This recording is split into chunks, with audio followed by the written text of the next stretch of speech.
वो अगर मजबूत होगा तो गांव में पलायन रुकेगा। सही तरह से मतलब जो जमीनी पटल पर लागू नहीं हो पाती है। पंच परमेश्वर वही फैसला उनका हो जाता है। क्या वो महिला अपने कर्तव्यों को सही तरह से निर्वहन कर रही हैं? कार्य करने वाला महिला सशक्तिकरण के नाम पे जो भी महिलाएं चुनी गई हैं जंतर मंतर पर एक धरना देने जा रहे हैं। नमस्कार दोस्तों, पहल माइलस्टोन के लिए स्वागत है आप लोगों का। आज हमारे बीच में इस समय एक बार फिर से सतीश मुखिया जी हैं, जो कि अपने एक कार्यक्रम जिन्होंने अपना एक शुरू किया कार्यक्रम, क्या कहें, एक और से कि गांव के लोगों तक कैसे पहुंचा जा सके, और जिसका टाइटल भी इन्होंने दिया है चलो गांव की ओर।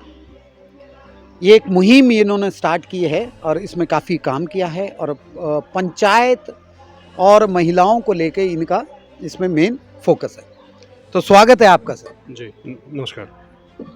मुखिया जी, किस तरह का थोड़ा आप अपनी थीम के बारे में बताएंगे भी कि क्या है ये जो चलो गांव की ओर? वैसे तो आपने पिछले हमारे न्यूज़ में बताया था, लेकिन फिर भी एक बार ब्रीफली आप बता दें।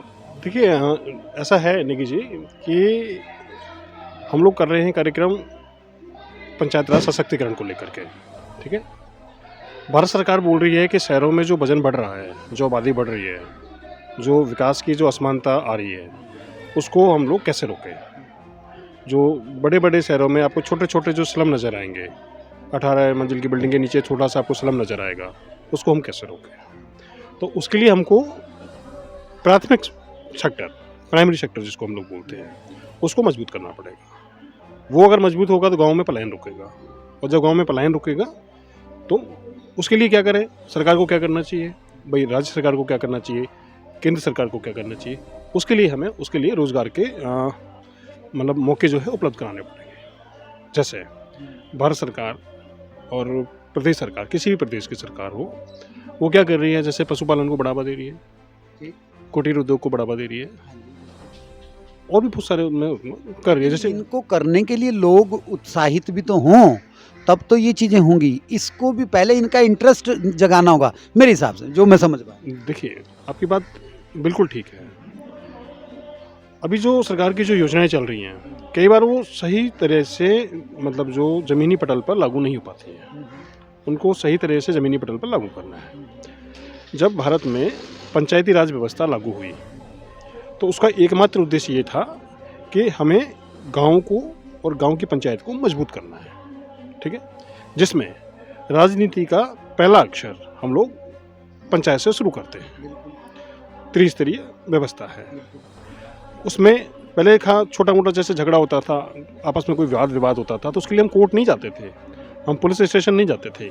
हम लोग कहते थे ना, पंच परमेश्वर, 5 लोग जो ईश्वर को मानते हैं, पंच परमेश्वर वही फैसला उनका हो जाता था। आज क्या है, वही दोबारा से पंचायत राज व्यवस्था को मजबूत करने की आवश्यकता है। अभी कुछ दिन पहले मैंने पहले भी आपको बताया कि उत्तर प्रदेश हाईकोर्ट का एक टिप्पणी आया, उसमें उन्होंने कहा कि 50% रिजर्वेशन दे दिया गया महिलाओं को पंचायत राज व्यवस्था।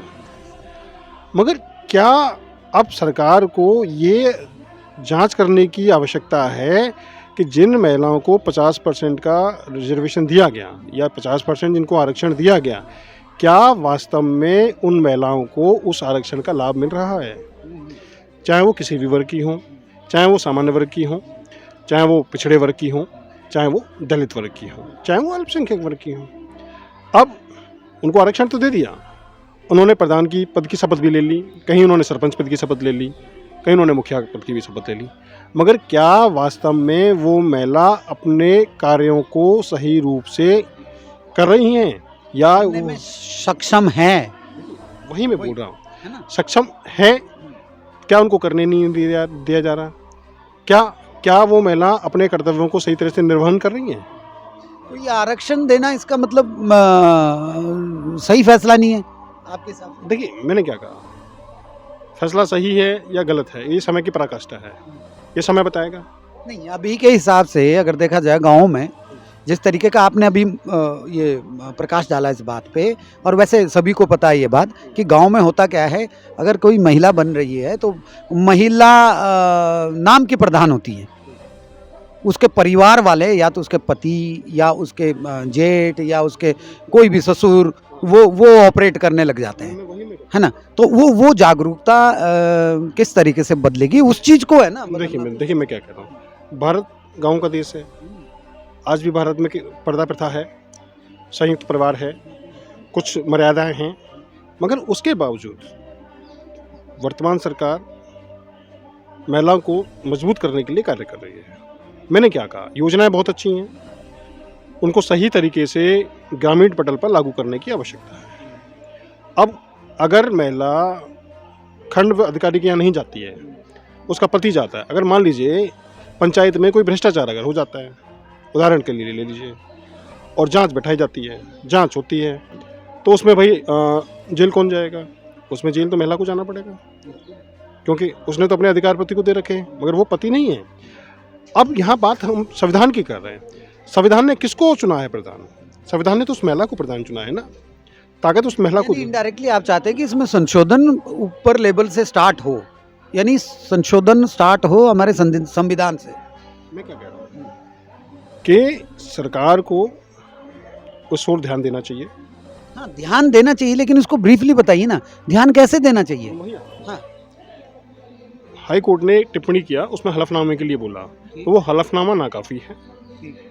आप प्रदेश किसी में भी चले जाइए, चाहे हिंदी भाषी बेल्ट में चले जाइए, चाहे आप साउथ में चले जाइए, चाहे आप वेस्ट में चले जाइए, पंचायत सब जगह एक जैसी हैं, सबका रूप एक जैसा है, मगर कार्य करने वाला महिला सशक्तिकरण के नाम पे जो भी महिलाएं चुनी गई हैं, वहाँ जो काम कर रहे हैं गाँव में, उनके पति कर रहे हैं, पुत्र कर रहे हैं, देवर कर रहे हैं, या कोई अन्यथा अदर आदमी कर रहा है। मैंने तो ऐसी ऐसी पंचायतें देखी हैं जहाँ पे जो वंचित समाज की महिलाएं हैं, वो किसी के घर में घरेलू काम कर रही हैं और वो प्रधान हैं, उनको कुछ पता ही नहीं है कि क्या हो रहा है, मगर वो प्रधान है।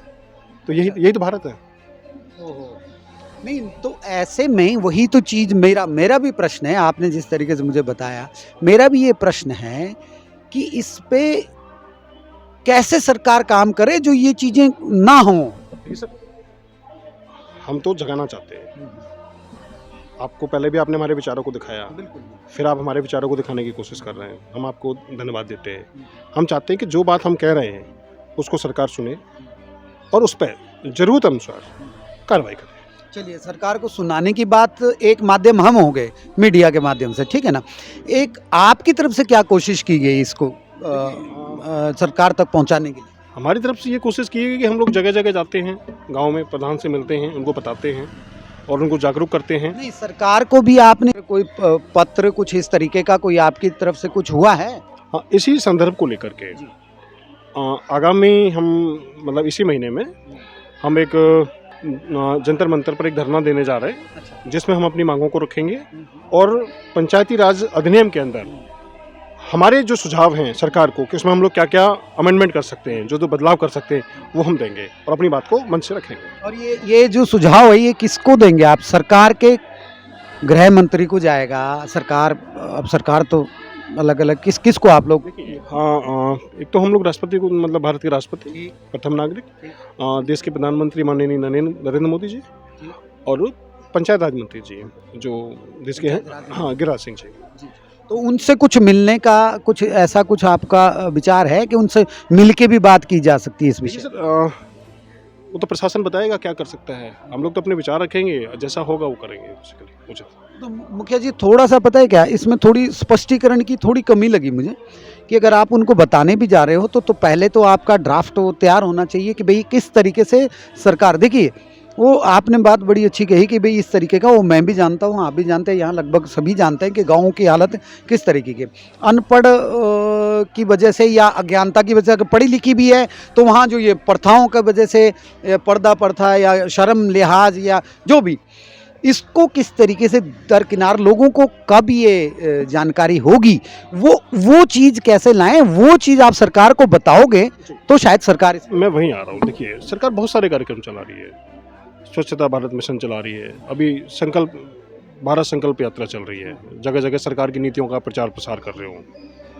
तो हमारा सिर्फ एक प्रश्न है कि जब आपने उसको सरपंच चुना है या उसको प्रधान चुना है तो आप उसको ताकत भी दीजिए, उसको कठपुतली मत बनाइए।